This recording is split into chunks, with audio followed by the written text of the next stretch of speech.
And all right, cool. And so we're recording. We're back with another episode of Cameo Podcast. I have Brandon Olds sitting across from me. Before we get too deep, I got a quick ad read as this episode is brought to you by Podcast Republic, which is an app that I've been having on my phone for a few weeks now, playing with. I love it because I can actually see the top podcasts by country, which means I can look at top podcasts in Canada or top podcasts in Bangladesh. It doesn't really matter. Mostly Canadian podcasts, but it's introducing me to some new podcasts. And, that kind of segues me into kind of what we're doing. We've got some projects that we've been chatting about, some podcasting, some new to media projects. We're not going to get too in depth to that, but, I wanted to quickly share how we met, which was on LinkedIn, but then we actually met in person around the time of the BC Winter Games, and you were heavily involved in that. You want to kind of share what you did there and, how your role here in the Kamloops community kind of corresponds. Yeah, absolutely. So, my involvement with the BC Winter Games really started 6 or 7 months before the games actually took place on a higher level with marketing and cinematography. And then I started getting involved in a lot of different groups for Friends of the Games, so sponsorship, procurement, and then opening and closing ceremony. So I got really pulled in multiple directions with that. And it just kind of spiraled into a lot of different things. I think once the community or certain volunteer leaders see that you're reliable and that you actually want to get involved, there's an infinite amount of volunteer work that you can find in a city. So yeah, I've just been really getting involved in different things in Kamloops, really working on connecting with as many people as I can. And I think that was one thing that you and I shared in common, is that you just want to get out and meet people no matter what their background is, their story or their history or where they're going. And I think that to me is just a genuine way of acting as a person, business owner, community activist, what have you. Totally. And you were the one who actually introduced me to Krishna, who I Yes, recorded earlier. And so that was a little bit to actually arrange our schedules. Now Krishna's trying to introduce me to someone as well. So it's kind of snowballing. And, we're sitting across from each other right now, but we almost can't be more different.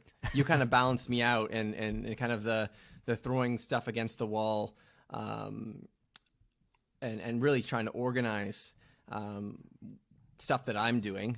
Though it might look like I'm organized, I'm definitely not if people have ever seen your phone text from me. What sort of projects are you kind of working on that you think you can kind of share right now or that you're excited about in the upcoming months? Yeah, so I'm working with a couple bigger brands, nationally, and then more on a, municipal level. So working with some brands in Kamloops. Can't really allude to what brands they are, but we're working on some social media strategy, content creation, really looking at introducing what influencers mean on a hyper local level. So you have certain brands that work on selling their product to people in their city, and influencers that are across the country or maybe like in Ontario, Alberta, don't necessarily work for people who are selling their product in Kamloops. So looking at who can we connect them with in the city that still has some value on their, some social clout online, and then how can they leverage that to actually sell their product and grow their brand locally. So that's one thing that I'm really working on. And then aside from the video projects that I take on, maybe some consulting work, it's a different thing every day, which is what I love the most. I've got a social media workshop coming up the 30th of May with the Kamloops Arts Council. So I'm looking forward to that too. Okay, so cool. What are you teaching in this workshop out of curiosity? Social media is something that's ever changing, and I've found some clients in social media and trying to teach them the basics, or more like coach them, I guess is a better way of saying. What are you going to be teaching and what can people learn? Yeah, so with this workshop, what I'm really going to focus on a lot is social etiquette. So with the Kamloops Arts Council, we have done a couple workshops in the past that really looks at platforms and social media. I use the term social media loosely because it's really digital marketing. Social media really pigeons you into the different platforms, but I think it's kind of just this mindset, this thought process that we need to get people in. So we focused on looking at the different platforms, what they could be doing on a day-to-day basis, like building those habits to build community and build their network.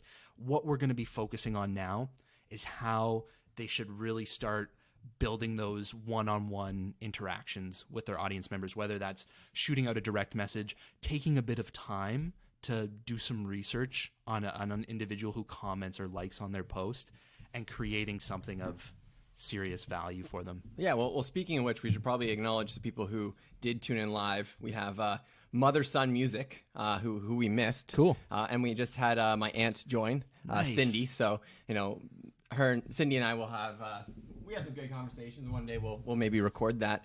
And so you mentioned community and one-to-one. And that's something that I think I've been kind of focusing on with the Hugely podcast. for you, yeah. Right. And so I've been playing with some Facebook groups who don't get that whole one-to-one interaction. Why is it so important to really have that one-to-one interaction in your experience? I think because we're so concerned on the numbers, we're focused on, the popularity contest. We want to have the X number of likes. I'm not discrediting, the more you have, the better your reach and expanse is with your company.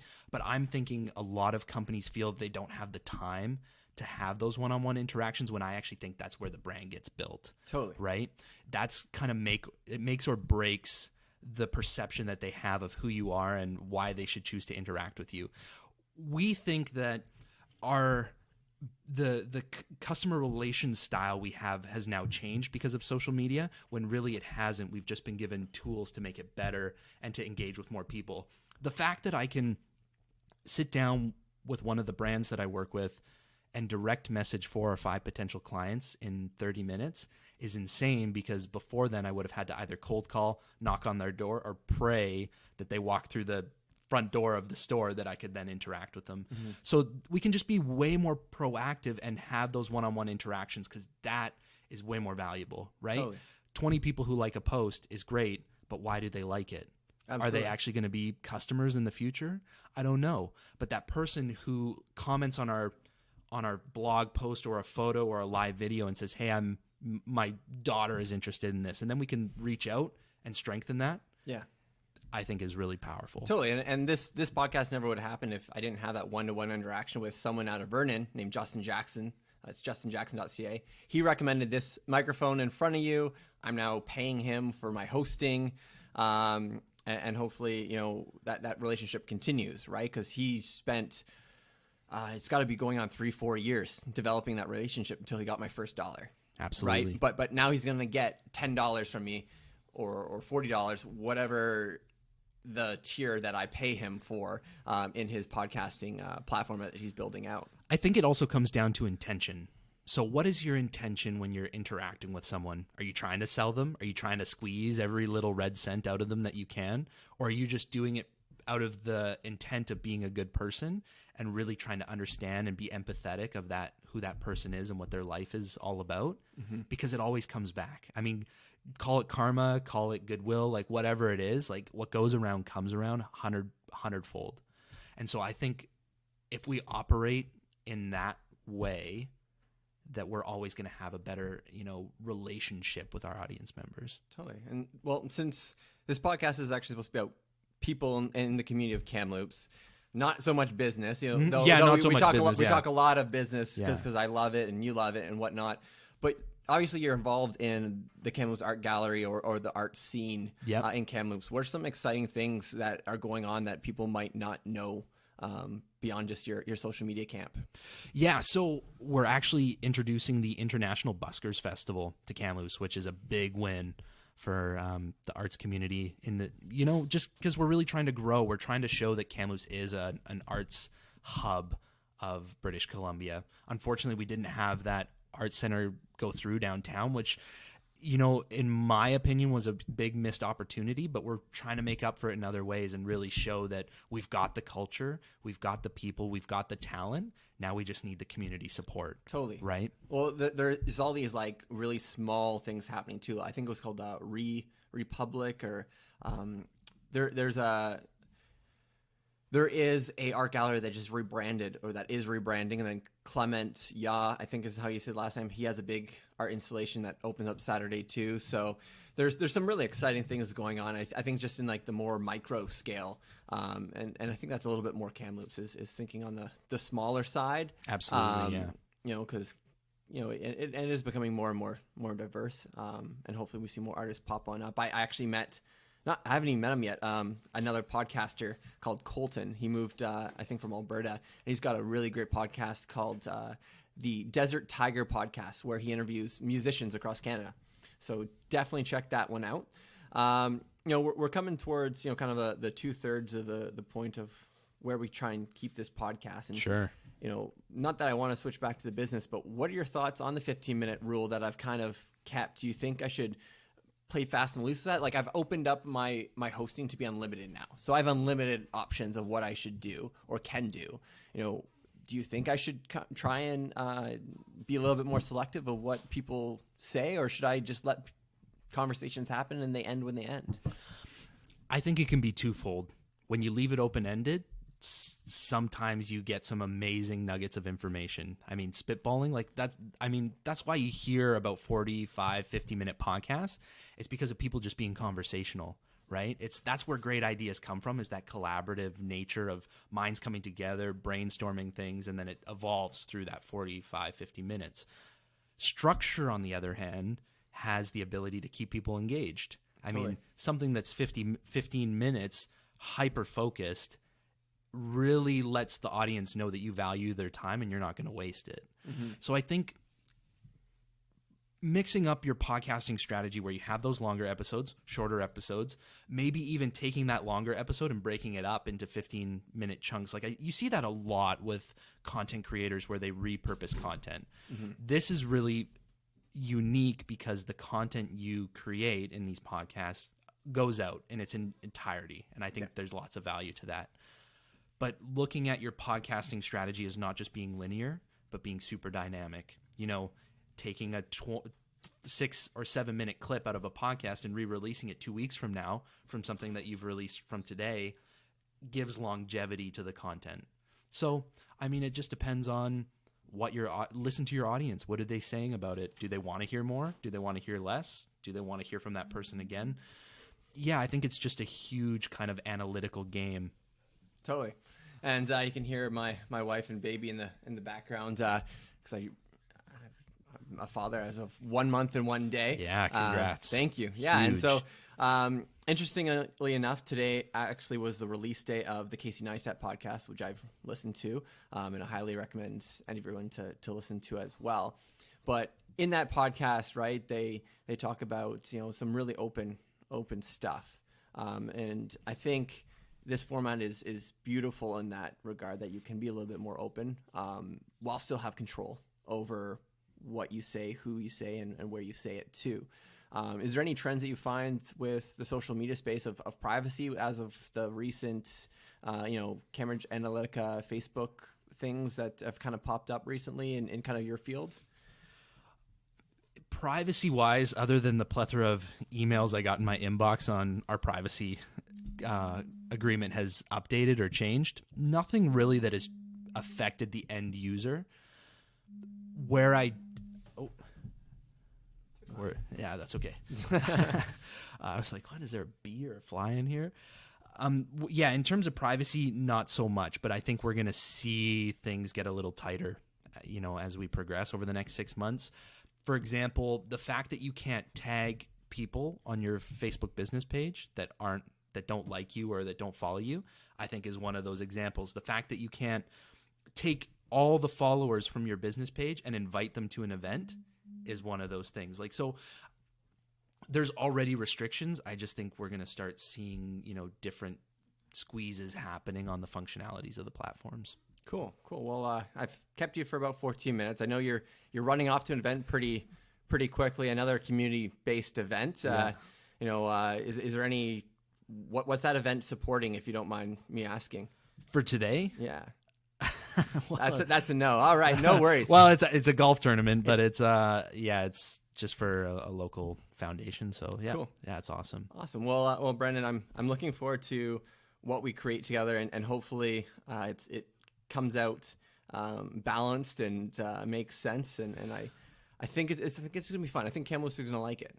I think so, and I love how involved you are getting even the people who aren't typically involved in the community reaching out. I think you're really connecting some huge dots, And I just want to say that podcasting has been around for since the start of the podcast. Yeah.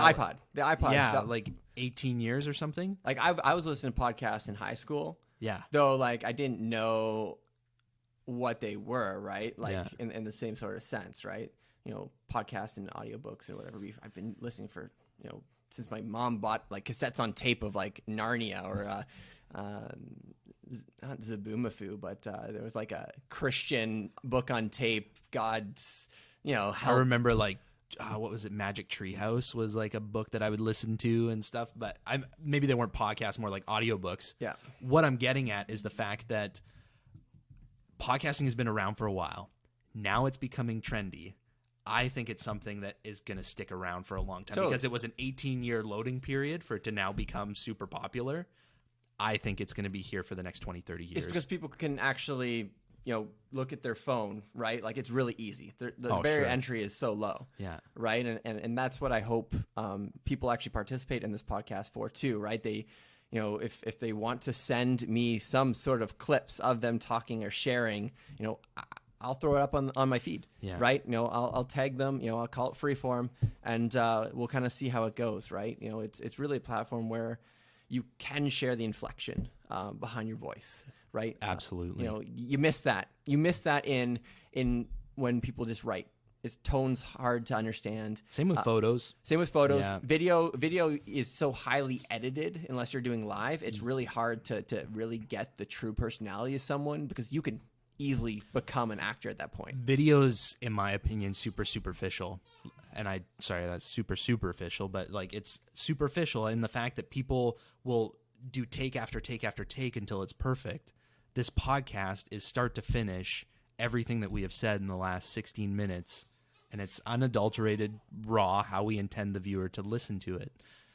I think this is where, you know, people can just really be themselves and give real content and real opinions. Totally. And people take it with them on the go, right? I can work an 8-hour a day job and listen to podcasts all day and still be productive. I can't sit in front of YouTube, watch a video, and do an 8-hour a day job.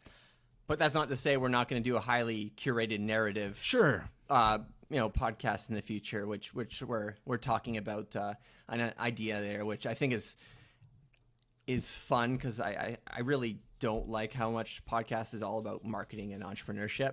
But we'll get to that when we cross that road. That's slated for fall, I think, is kind of what we agreed to. Yeah. Because both of us have a fair amount on our plates right now. Yeah. But we're keeping our plates full because I think we both have some pretty grand ideas for what Kamloops art scene and Kamloops in general could be.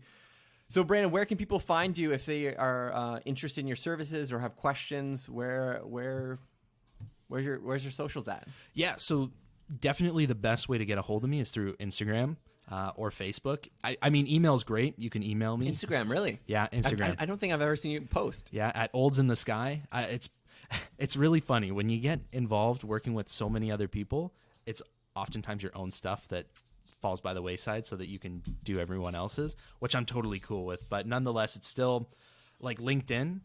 I'm getting way better at making sure I check my messages on LinkedIn because I know that that's where the attention's going, right? And so, yeah, LinkedIn, Brandon Olds, Instagram at Olds in the Sky, Facebook, Brandon Olds as well. And then traditional email like brandonpaulolds@gmail.com. Brandon Paul Olds? I think it's Brandon P. Olds. That's a website. brandonpaulolds@gmail.com is the email, and then www.brandonpolds.com is the website. So perfect. Yeah. Well, do you mind if I leave a little tidbit of information, like just a quick little takeaway? So for the people who have stuck with us for 19 minutes, thank you so much. Really just want to let you know that it comes down to your confidence and how you hold yourself on the various platforms and with your clients.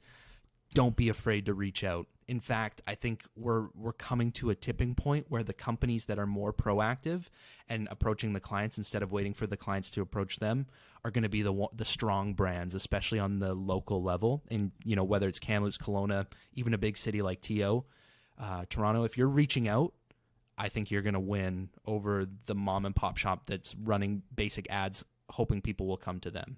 So totally, confidence is king. Confidence is king. Well, a lot of things are king. Anything with a C Supplement king. Yeah, that's someone who I work with. That's the people who I'm doing their socials or coaching with. But anyways, I'm going to finish up because I've got someone calling me for the second time in a row, and I better take that call. And so thanks for having me, Nevin. Really appreciate it. Bye-bye.